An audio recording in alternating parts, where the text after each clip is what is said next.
నిజమైన విద్య మానవత్వాన్ని నిర్మిస్తుంది, ధైర్యాన్ని పెంపొందిస్తుంది, మనస్సును బలపరుస్తుంది మరియు ప్రతి వ్యక్తిని ఆత్మవిశ్వాసంతో సమాజానికి సేవ చేయడానికి సిద్ధం చేస్తుంది.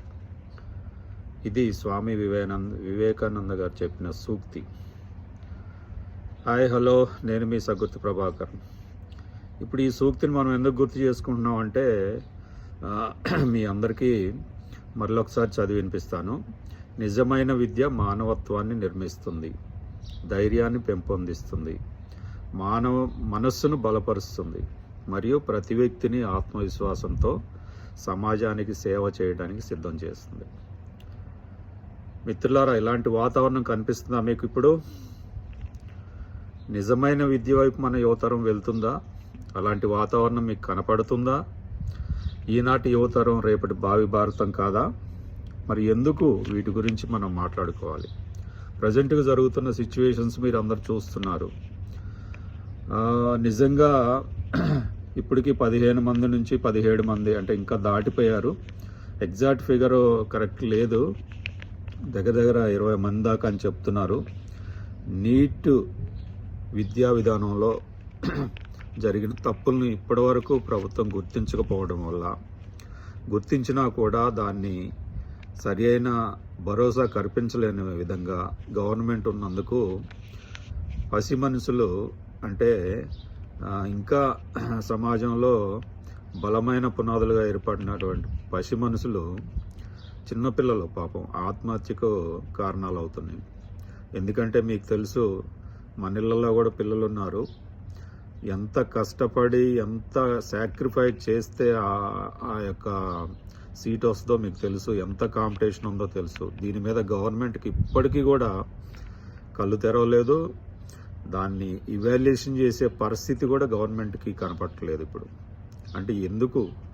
మన విద్యా విధానంలో ఉన్న మెలకువలో హెచ్చుతగ్గులను గుర్తించి ఇవాల్యుయేషన్ చేసి దాన్ని కరెక్ట్ పద్ధతిలో ముందుకు తీసుకెళ్లే ఆ ఎన్ష్యూర్మెంట్ గవర్నమెంట్కి ఇప్పటివరకు లేదు. అలాంటి ఎన్ష్యూర్ చేయగలిగే గవర్నమెంట్ ముందుకొచ్చి ఒక స్టేట్మెంట్ కానీ ఇంతవరకు ఎలాంటి భరోసా కల్పించే స్టేట్మెంట్లన్నా ఇవ్వట్లేదు. దానికి కారణం ఏంటంటే వాళ్ళు తప్పును వాళ్ళు ఒప్పుకున్నట్టుగా ఇక్కడ కనిపిస్తూ ఉంది. So present government administration is not ensured and not evaluation of education development and reformation. అంటే ఎడ్యుకేషన్ని వేరే దేశాలతో సమానంగా తీసుకెళ్లాలనే ఆలోచన కానీ ఆ యొక్క మనసు కానీ గవర్నమెంట్కి లేదనే తెలుస్తుంది.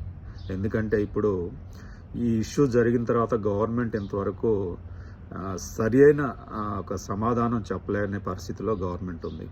సో గవర్నమెంట్ విమర్శించడం కాదు, కానీ అక్కడ చదువుకున్న వ్యక్తిత్వం గల మంచి విద్యను అభ్యసించిన నాయకులు లేరనే మనం తెలుసుకోవాలి. సో దానికోసం మనం ఏం చేయాలా? సమాజం మేల్కొనాలా, అందరూ దీనికి మద్దతుగా నిలవాలా. ఏం చేయాలా? మీరంతా రాజకీయ నాయకుల్ని పట్టుపట్టండి, మంచి ఫార్మేషన్ చేయడానికి పట్టుపట్టండి. సో ఇప్పుడు కాక్రోచ్ పార్టీ చేస్తున్న ఈ యొక్క పీస్ఫుల్ ప్రొటెస్ట్ని సమర్థించండి. ఇది ఎవరి కోసమో కాదు, మన కోసం, మన పిల్లల కోసం. సో యువతకు వచ్చిన సమస్యలను యువతే పరిష్కరించుకుంటానికి ముందుకొచ్చారు కాబట్టి వాళ్ళకి సపోర్ట్ చేయండి. అదే రాజకీయ నాయకులు, ఒక రాజకీయ నాయకుడు ఇంకో రాజకీయ నాయకుడిని ఏదన్నా మాట్లాడితే స్పీకర్స్గా అంటే పార్టీ తరఫున వాయిస్ని వినిపించడానికి ఎంతోమంది వస్తారు. అలాగే ఏదన్నా గుంపులో ఏదన్నా జరిగితే ఆ గుంపు వాయిస్ వినిపించడానికి వస్తుంది. అలాగే ఏ సమాజంలో ఏ వ్యవస్థ అయినా సరే వాళ్ళకి జరిగిన అన్యాయాన్ని వాళ్ళే చెప్పుకొని ప్రొటెస్ట్ చేస్తారు. అలానే ఇప్పుడు ఇదే బాటలో యువత కూడా ప్రయాణిస్తుంది. యువతకు వచ్చిన సమస్యని యువతే పరిష్కరించుకోవడానికి సిద్ధంగా ఉంది. వాళ్ళు ముందుకు వచ్చారు, వాళ్ళకి మనం సపోర్ట్ చేస్తే సరిపోతుంది. మీ లోకల్ లీడర్స్ని అందరూ వాళ్ళ ద్వారా స్టేట్మెంట్లు ఇప్పిస్తే గవర్నమెంట్కి కనీసం బుద్ధనే వస్తుంది. సో ఇదొక విషయం. సో ఈ విషయంలో అందరూ ఇప్పుడు జరుగుతున్న పీస్ఫుల్ ప్రొటెస్ట్ సపోర్ట్ చేస్తారని నేను అనుకుంటున్నాను. సో అదేవిధంగా ఇంకొక నా యొక్క విన్నపం ఏంటంటే మన తెలుగు ప్రజల నుంచి నేను ఒక క్వశ్చన్ అడగదలుచుకున్నాను మన ముఖ్యమంత్రి రేవంత్ రెడ్డి గారిని. అయ్యా రేవంత్ రెడ్డి గారు, నిజంగా మీకు బడుగు బలహీన వర్గాల అభ్యున్నతి, బడుగు బలహీన వర్గాల విద్యా వ్యవస్థలో మార్పులు తీసుకురావాలని నిజంగా నీ మనసులో ఉంటే మీరు ఒకసారి గుర్తుకు తెచ్చుకోండి. తెల్లన్నం తినలేని సమాజంలో దగ్గర 60-80% మంది తెల్లన్నమే తినలేని పరిస్థితుల్లో ఉన్నప్పుడు అన్న ఎన్టీఆర్ గారు 2 రూపాయల కిలో బియ్యం తీసుకొచ్చి ప్రజల మనసులో స్థిరస్థాయిగా నిలిచిపోయాడు. గుర్తే ఉంది, మీకు తెలుసు కూడా. అలాగే విద్య చాలా వైద్యం చాలా ఖరీదైన వైద్యాన్ని ప్రజల గుండెల్లోకి తీసుకొచ్చి ప్రజలకు దగ్గరగా చేసిన వైఎస్ రాజశేఖర రెడ్డి గారు మీకు గుర్తే ఉంటుంది. వాళ్ళు ప్రజల మనసుల్లో స్థిరస్థాయిగా నిలిచిపోయారు.